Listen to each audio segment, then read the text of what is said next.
you, Joachim. Thank you, Sophie. Our next speaker then is Ben Gibson from the search agency, and Ben's focus is going to be looking at where does the margin go in digital products, specifically for those who are coming from the traditional industry, where they were very comfortable and very expectant of a very high margin. So please welcome Ben Gibson. Okay, thanks Peter for the invitation to talk today. Thanks also to Altima for the invitation to be in front of you. From my side, Ben Gibson, Global Managing Director for the search agency in the AdMax local unit. Been working in digital marketing for about 15 years now, and for about the past 10 years mostly focused on search engine marketing, leading and managing technology and agency businesses around the world, Europe, US, and also within the Asian markets. Just a bit of background on ourselves as a business. We're now a global organisation with offices around the globe. Clients in the North American, the Asian, and also the European markets. We started off as a pure play agency business, building and managing our own pieces of technology to be able to solve the problems of how to deliver strong return on investment for digital media for our more national clients. But back in 2008, we focused our technology division, which I now lead and run, into the problems of local digital marketing, realizing there was an opportunity to be able to better serve traditional media organizations that were trying to make the transition to digital, and to assist them through the platforms that we could provide to make that difficult transition. So we provide cloud-based SMB SaaS platforms for the creation and management of responsive websites and Google AdWords campaigns. The idea being that we can take information that our traditional media partners have, which is the name of a business, their address and their phone number, what that business does and where it does it, and automatically turn that into responsive websites and Google AdWords campaigns, cutting out a lot of the challenges within that process and creating a range of efficiencies within it. Beyond that, we also, and this is one of the things I think that Sean was talking about yesterday, we realised that providing a platform itself was not quite enough. We need to provide a range of services around it to make sure there's the right level of adoption and utilisation of the platform. So we also assist organisations with product development, product launch, go-to-market plans, sales training, operating models, as a means of being able to enable traditional media organisations to make that transition over to digital. Where we stand today, we've got tens of thousands of sites live, tens of thousands of end SMB businesses running on Google AdWords, and partners from a range of different types of traditional media organisations. So before I go into some of the pieces around how to make better margins from digital media, I just want to first touch on some sort of global trends. This is reflective of some of the stuff you've been seeing in the conference so far, looking at the ways in which there is a transition of media consumption from traditional to digital. So this is looking at a global survey, so across sort of the various different regions around the world, showing that now there is more than half of media consumption occurs online. 30% of that is occurring through mobile devices, and it's a trend which is growing as we move forward each year. If you look at this from 2012 to 2014, there's an increased amount of time being spent on digital devices for the consumption of media, and the main driver behind that trend is mobile. Back in 2012, less than a quarter of overall online media consumption was coming through mobile devices. We now see that up at 30%. This is looking at pure mobile devices, so people using mobile phones to access the net. What does that mean for different countries around the world? Well, we can see that emerging markets have got this as one of the most sort of pronounced trends. This is a survey of purely people who are online at the moment, so that's where you'll see sort of some sort of greater percentages. But you look at areas like Thailand or China or Vietnam, there is amongst online users, there is a much greater consumption of digital media compared to traditional. We were looking at some of the stats yesterday around the actual penetration of people online in the various different markets, and in emerging markets, when you're looking at within this market or the Indian market, there's still a lot of people who are not online, there's still a lot of businesses that are not online. And it goes to show as that transition occurs in these emerging markets, you're going to see an even greater drop-off of utilisation of traditional media. So we know that people are coming more online. We know that people are increasingly coming to online through mobile devices. But from the experiences that we've had over the course of the past 6 years, working with traditional media organisations around the world, there is still a resistance to adopting the sale and management of digital media and digital marketing campaigns. What we've seen is five key trends around where organisations have found it a challenge to get into a transition from selling traditional media products to selling digital media products. And these challenges, or expected challenges, then create a resistance to the move to digital media. So, firstly, and we'll look at the challenges, and then I'll go through some of the sort of ways in which we found people have been able to solve these. Challenges from a sales adoption side, and this was talked a bit to in Peter's session earlier, and also talked to yesterday, that salespeople can be uncomfortable with digital media. When they're getting confused around these ideas of return on investment and click-through rates and quality score and responsive design versus mobile versus reactive, and trying to understand what this actually all means, it can be quite a complicated thing for them to get their heads around. One of the key problems, though, that we've seen with a number of organisations is that remuneration of those salespeople are rewarding the wrong behaviour.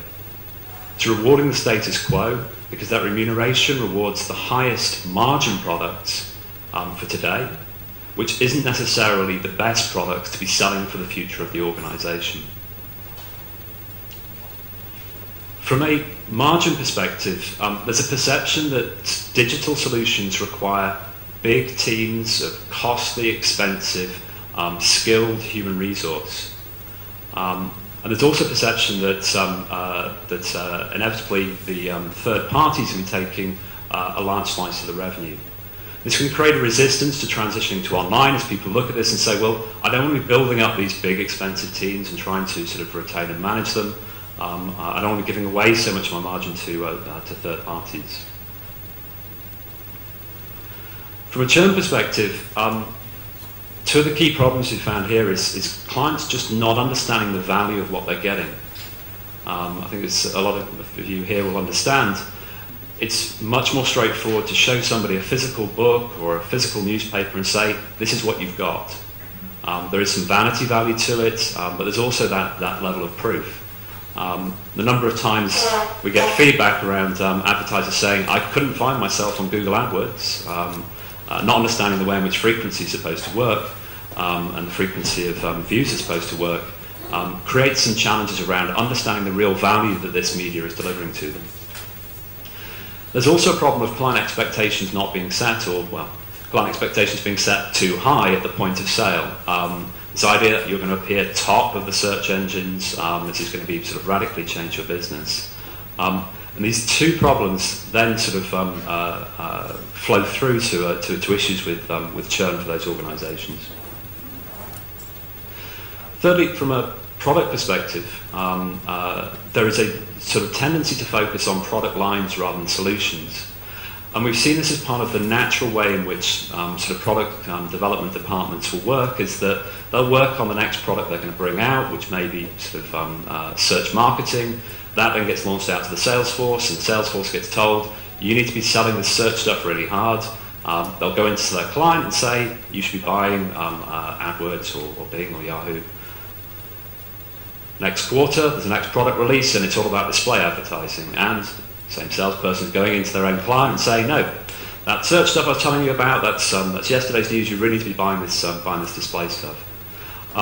It focuses on products which make money to intermediaries and traditional media businesses, but doesn't focus on the value of that end client. I think this comes back to some of the points we made earlier and also yesterday around being able to act properly as a trusted advisor of that end client, making sure there's an understanding of that vertical, the vertical that client's within and the appropriate product set that should be sold to them. There also remains that addiction to traditional media, something which is which from a sales side is comfortable to sell, and from a product side remains a high margin piece for a business. Finally, one of the things we've seen from an executive perspective is, I suppose, sort of misdirection and pressure in terms of investors or boards on the ways in which that company should be working.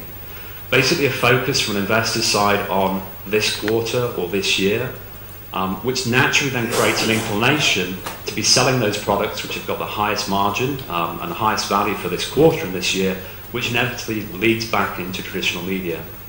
And that's more, I think, from an investor, from a board side, to be able to say, well, look, we've got to give some leeway in terms of being able to make some potential revenue losses or losses of margin short term, so that there can therefore be a longer term success and a longer term value and health for this business. These sort of 5 key tenets we've seen sort of drawing together an overall general resistance to adopting digital marketing products. This idea that it's difficult to sell, there's low margins, there's high churn, there's issues with the product side of things, and there's an executive direction to say we don't really want to go here. We have found, though, that across the businesses we've been working with, there have been some good solutions to each of these problems, which have enabled success and enabled businesses to deliver good, solid margins from digital media. I know that Peter sort of showed up some of these businesses earlier on. I know that guys from Zapping will be talking sort of later on about the kind of journey that those guys have been down to be able to make this transition successfully. Obviously interesting to hear from the guys from Enero about leaving the book to one side and a successful transition to a digital world. It is possible. It's hard, but it is possible. So, from a sales side, one of the key pieces here is that we've seen working well is a focus on outcomes and not techniques. When salespeople are talking to the end client about keywords and ad copy and click-through rate and quality score and responsive versus reactive, and it loses the salesperson. It puts them into a position of a lack of comfort, but also loses the client in terms of whether they should be buying the product. In the same way that when a plumber comes into my house, I'm sorry for the plumber example, we always use it. When a plumber comes into my house to fix my water heater, I'm not asking him which tool he's taking out of the bag and which way he's turning it and what he's doing. I'm expecting him to come and fix the problem, and when he goes away, I'm no longer knee-deep in water and struggling within my house. It's the same kind of view that we've seen work successfully from the sales side is, don't worry so much about the techniques. We've got the platform and we've got the understanding of the people to make this work for you. Worry about the outcomes. What is this going to mean to you as a business? What leads are you going to generate? What phone calls are you going to get as an end organisation? And making sure that there is that is coming to the sales conversation around, rather than this is about appearing on Google or appearing within this social media space or appearing in this other area or on owned and operated. It's about what it means to that end business and the actual results they're going to get out of it. Critically, giving the sales guys the tools to succeed, and I think Neil yesterday was talking interestingly about this from the Buzzboard side, making sure that they've got the information pre-sales that they can then go out and pitch effectively to that end business. They've got an understanding of what competitors are doing, and they've got an understanding of the ways in which they should be pitching that product and setting expectations appropriately. It's something we also assist with tools that can guide on available inventory and the amount of media that should be invested within campaigns, as well as what that's going to mean in terms of traffic to that end client's website, and critically phone calls and leads for that business. So you can actually turn up to somebody and say, you'll be spending $500 a month, you'll be getting 1,000 visits, and that's going to turn into somewhere between 50 and 100 phone calls for you as an organisation. So with those tools, those expectations can be set appropriately.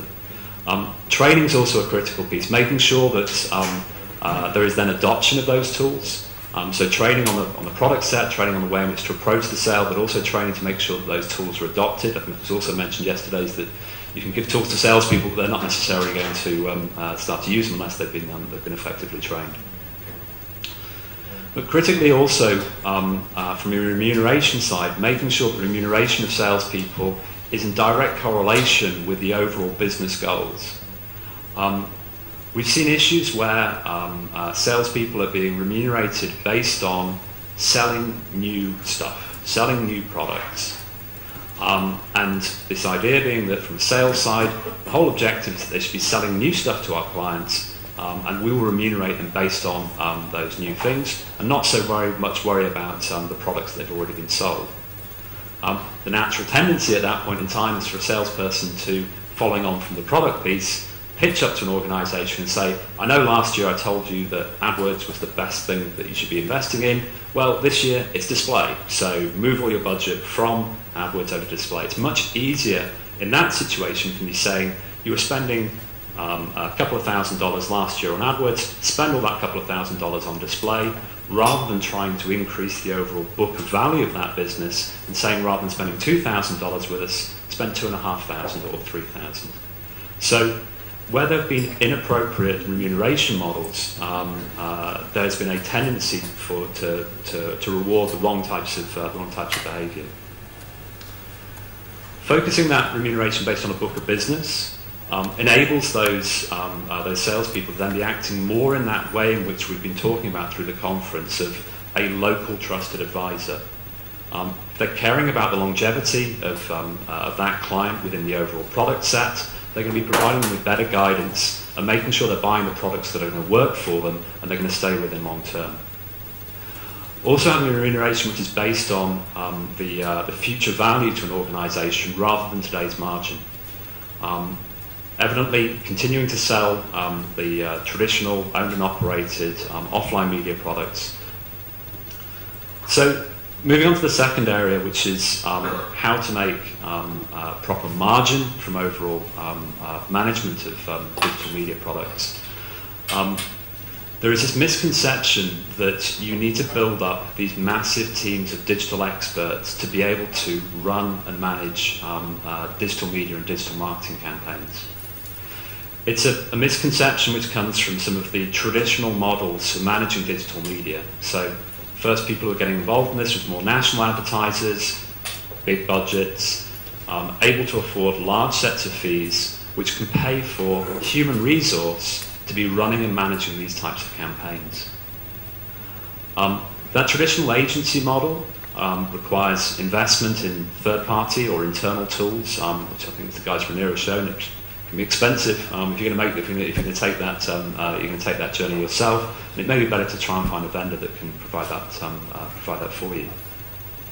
But with this agency model saying we're going to be touching these campaigns all the time, we're going to be telling you all about the things that we've done, we're going to be putting time and effort into the management of those campaigns, that just generates a whole range of work for the teams to do and generates that need to have these big, large teams. Fortunately, those teams work for national advertisers when we're scaling down to the SMB level and somebody's spending $100 a month or $500 a month. As soon as your teams are spending more than a few minutes touching and managing those campaigns during the course of any given month, the margin is just blown away. There is another way to run and manage these campaigns, and by leveraging third-party platforms that can automate the work that goes into these digital marketing campaigns, you can remove the need for these expensive resources. Within the management of a vast majority of digital marketing campaigns, there are serial tasks that need to be completed to be able to create and manage and optimize and report on those campaigns. Rather than using people, using technology to do that enables you to quite effectively build and manage campaigns without having to build up these teams. There's technology out there, not only sort of from ourselves, but also from other competitors within the market, which enables organizations to put client details into a platform at point of sale and to cut out any of the fulfillment process. At that point in time, you see significant reductions in terms of the overall operating expenses involved in the management of campaigns. We've published a white paper on this which just looks at some of the challenges that exist when you adopt an agency model versus adopting a fully automated model. Taking an example whereby you're selling, and this is focused on search engine marketing, you're selling 1,000 new accounts per month into your SEM campaigns. You need to spend a couple of hours creating those campaigns. You need to be spending sort of somewhere between sort of 2,000 and 4,000 hours per month. Therefore, just on the production of those campaigns. That requires a team of about 20 people to be able to be pumping through the creation and management of those campaigns. And those are 20 people that require specialist knowledge of how to create and manage digital media. After that, even if you're only spending just 1 hour per week per account on the management of those campaigns, you require another 15 people to manage them. At the end of 6 months, you have to build up a team of 75 people, pretty expensive, to run and manage those 6,000 accounts. When you look at the automated model, at that point in time, you only need a couple of people to be there from a fulfillment side to process orders. Ongoing, there's not the same level of time that needs to be put into the overall optimization and management. All you need is people who are there to be picking up the phone, responding to queries, and contacting customers with potential upsell and cross-sell opportunities. At that point in time, you can get down as low as 1 or even 2 people for each of those 1,000 accounts. At the end of 6 months, you've only had to build up a team of 15 people and have made significant savings compared to the agency model. Now, we've mapped all this out. I'm not going to go into the full details around sort of the cost side of things because it's a little bit too detailed for today, but we've looked at the ways in which you need to spend time on the creation and management of these campaigns, the costs that are associated with it, and how that can change when using automated solutions. We've tested this out with partners, and we know that you can reduce your operating costs for the management of digital marketing campaigns by up to 90% by using these types of automated tools. So, we solve the problems of sales and operations. You then have the issues around churn. So, from a churn perspective, the real sort of big message here, and it's come through from some of the previous presentations as well, is really showing them money, showing that end client what they've managed to get out of their campaigns. That involves tracking everything, reporting on everything. It's much easier when you own the landing page for that business. If you're the ones that are building and managing either responsive landing pages or responsive websites, which have got tracking built into them, call tracking built into them, you then control the data and then have the information to be able to report back to them on what the actual outcomes were. So it's a key and critical part in the overall setting of an understanding of what the value of those campaigns is. Reach Local, when they first started, one of the big things that they did was actually, as an online organisation, online marketing organisation, used offline methods to be able to tell people about how this had worked. Every month they were sending a letter through to their client to say, these are the leads that you've generated. And that's one of the reasons why from their side they're able to create levels of success with the sale and management and lowering the churn of those clients. Not really solved all their churn problems, but certainly sort of aided in that way. The other part of it is about making sure there's not these unrealistic expectations from the client side. So at point of sale, when you're bringing the client in, making sure that the sales guys have got those tools to tell them about outcomes. What are these campaigns going to generate? What am I going to get? Am I going to be getting X in terms of footfall? How many leads approximately should I be generating for these campaigns? Setting those expectations then just sets yourself up for success. From a product side,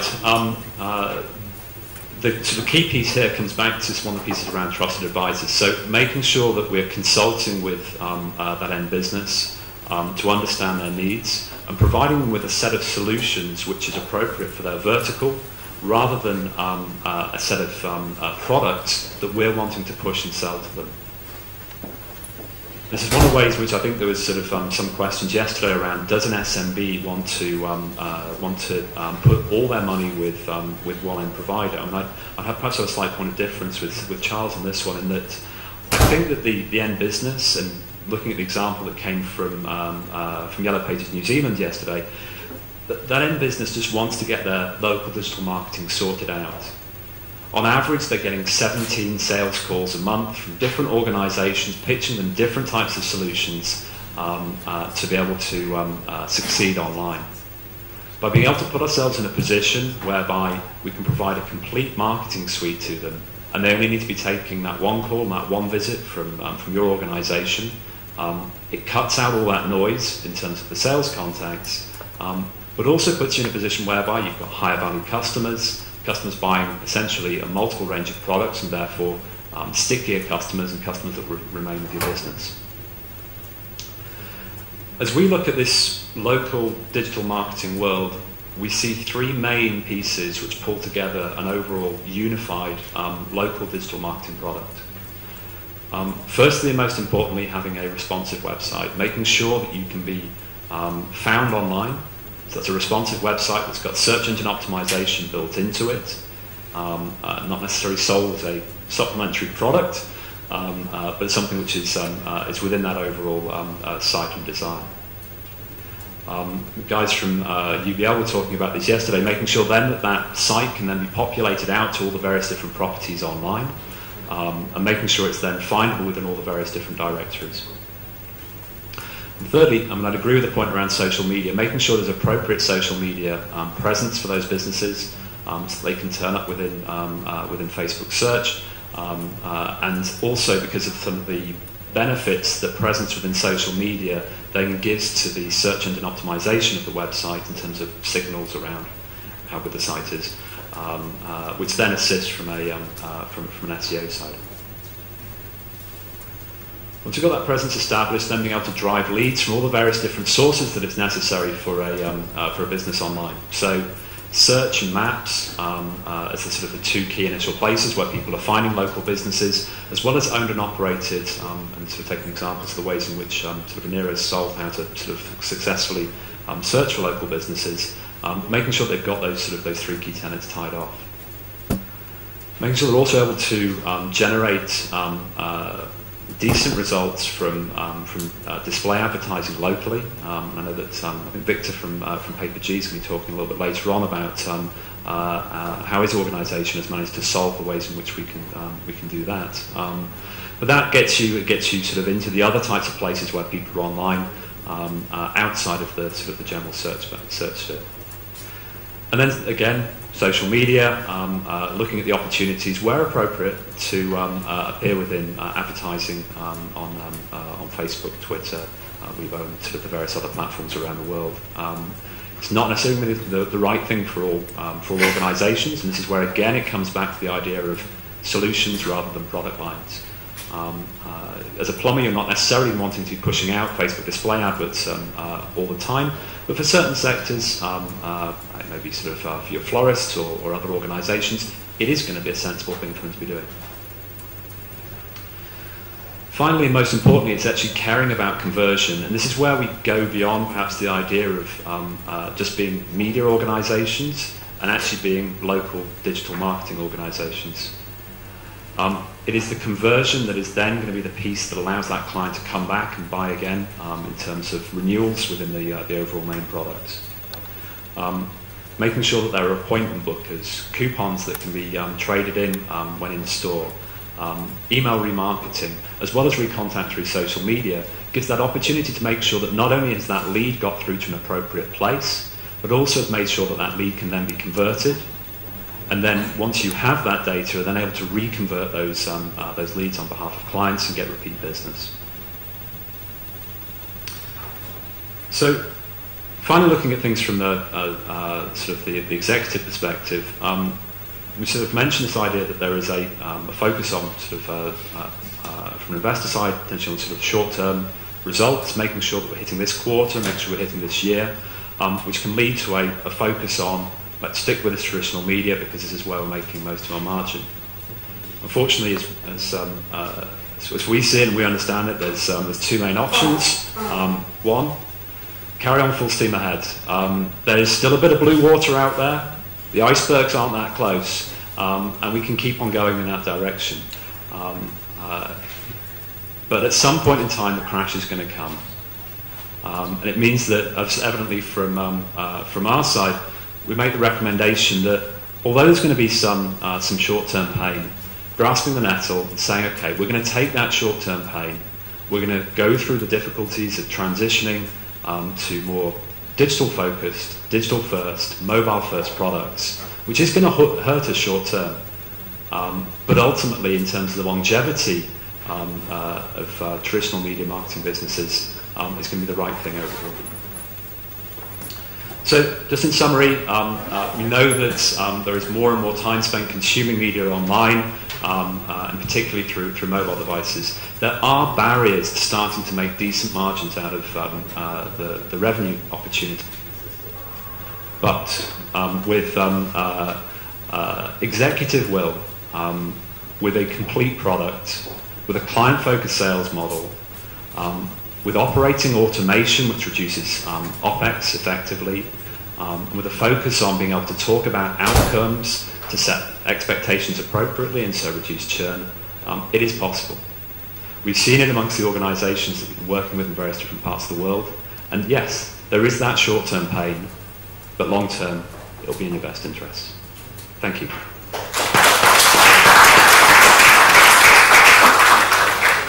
Thank you very much, Ben.